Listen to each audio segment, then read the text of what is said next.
لو بتدوري على وجبة للسحور أو الفطور وتكون سريعة ولذيذة، تعالي نعمل مع بعض ألذ وأجمل طبق فول بالطماطم بطريقة سهلة وطعم لا يقاوم.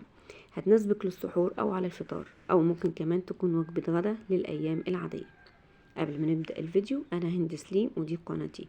لو عجبك الفيديو وكملتي معايا للنهاية، اعملي اشتراك في القناة واعملي لايك للفيديو علشان يوصلك مني أي وصفة أنا بنزلها أول بأول، وشاركي الفيديو مع أصحابكم وقرايبكم. يلا نبدأ الفيديو.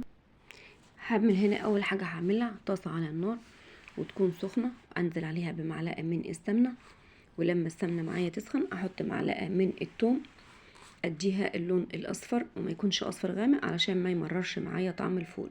ودي معلقة من التتبيلة احمصها كده مع الثوم، وبعدين انزل عليها بمعلقه من الكزبره الناشفه علشان تاخد تحميصه مع الثوم وبتدي طعم جميل جدا مع الفول.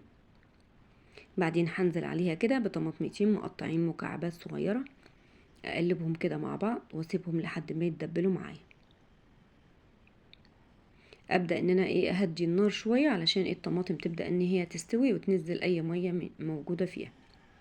معلقه صغيره كده من الصلصه، دي صلصة انا مفرزاها، حطيت مكعب كده معاها، وبعدين اهدي النار زي ما قلنا، وبعدين نغطي عليها. هيبتدي الطماطم ان هي تتدبل شوية بشوية. انزل عليها كده بشوية من الكزبرة الخضراء، افرمها كده وانزل بيها. هغطي النار عليها تاني لحد ما كلها تتسبك مع بعض. بعدين هنزل كده عليها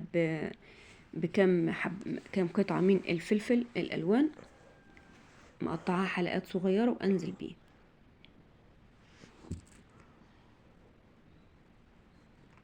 خلاص هنا التسبيكة ابتدت ان هي خلاص استوى عندي، ابدأ ان انا انزل بالفول. هحط الفول بتاعي، الفول لو ما فيهوش مية هحط عليه ربع كوباية مية مع الخلطة دي كلها. لو في مية موجودة في الفول ما تحطيش اي مية او اي سوائل.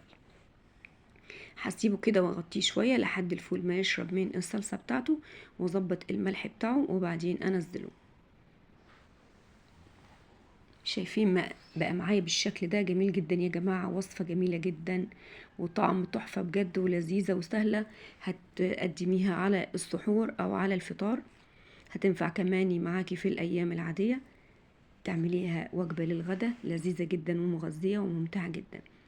تقدري كمان انتي تحطي كل ده في طاجن وتحطيه في الفرن وتولعي عليه الشواية، هياخد لون من فوق كمان، هياخد من ريحة الشوي وريحة الفرن، هيديله طعم كمان اضافي جميل جدا يا جماعة.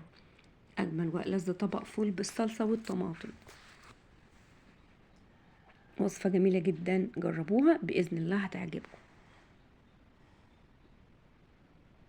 وبكده نكون خلصنا الفيديو بتاعنا النهاردة. عملنا الفول بالطماطم بطريقة سهلة وسريعة، جربوها على الفطار او السحور واتبعوا كل الخطوات عشان تستمتعوا بألذ أكلة. ولو عجبتكم الوصفة ما تنسوش تشتركوا في القناة وتعملوا لايك للفيديو علشان توصلكم مني كل وصفة أنا بنزلها أول بأول.